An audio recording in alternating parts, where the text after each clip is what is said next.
রাতের আকাশে এবার মহাজাগতিক ঘটনার সাক্ষী হতে চলেছেন পৃথিবীবাসী। এবছর এপ্রিল মাসের 21 তারিখে পৃথিবীর সবচেয়ে কাছ থেকে বিশাল আকৃতির লেজ বিশিষ্ট উল্কাঝর্ণা ঘটাতে ঘটাতে সূর্যের দিকে ধেয়ে যাবে ধূমকেতু 12P বাই পন্সব্রুকস। পৃথিবীর কোথা থেকে খালি চোখে দেখা যাবে বা যাবে না, এর কক্ষপথের সময়কাল কত, কে প্রথম আবিষ্কার করেছেন ইত্যাদি জানতে ডোনার কাছে শুনুন।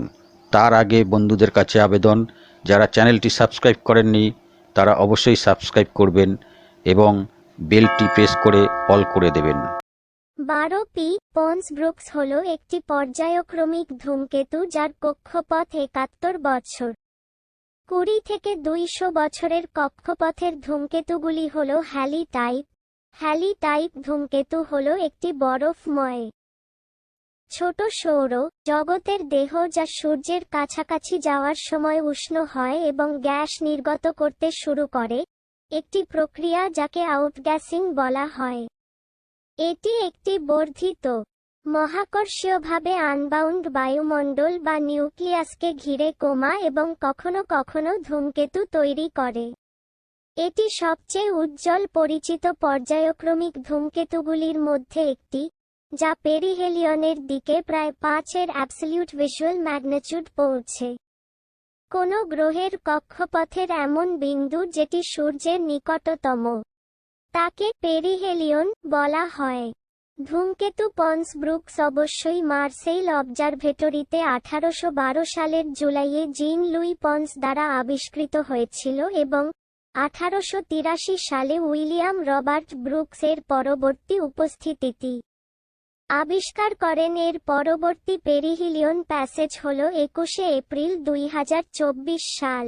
ধূমকেতু 12P পন্সব্রুকস উল্কা ঝর্ণা ঘটাতে পারে এমন সম্ভাব্য প্যারেন্ট বডি হিসেবেও পরিচিত। ধূমকেতু 12P পন্সব্রুকস 2024 সালে তার প্রত্যাবর্তন হবে এবং এপ্রিল মাসে এটি তার সর্বোচ্চ উজ্জ্বলতা পৌঁছাবে বলে আশা করা হচ্ছে। এটি খালি চোখে দৃশ্যমান। 8ই এপ্রিল 2024 সালে পূর্ণ সূর্যগ্রহণের মাত্র কয়েকদিন আগে এটির নিকটতম পদ্ধতির সাথে, এটি স্কাইওয়াচারদের জন্য গ্রহণকালে ধূমকেতুটি সম্ভাব্যভাবে দেখার জন্য একটি অনন্য সুযোগ রয়েছে। যেহেতু পূর্ণ সূর্যগ্রহণ এবং একটি সম্ভাব্য উজ্জ্বল ধূমকেতুর সংমিশ্রণে, ধূমকেতুর উজ্জ্বলতা অনির্দেশ্য হতে পারে। তাই এটি দৃশ্যমান হবে এমন কোন নিশ্চয়তা নেই এবং দর্শকদের এটি দেখতে দূরবীন বা টেলিস্কোপ ব্যবহার করতে হতে পারে।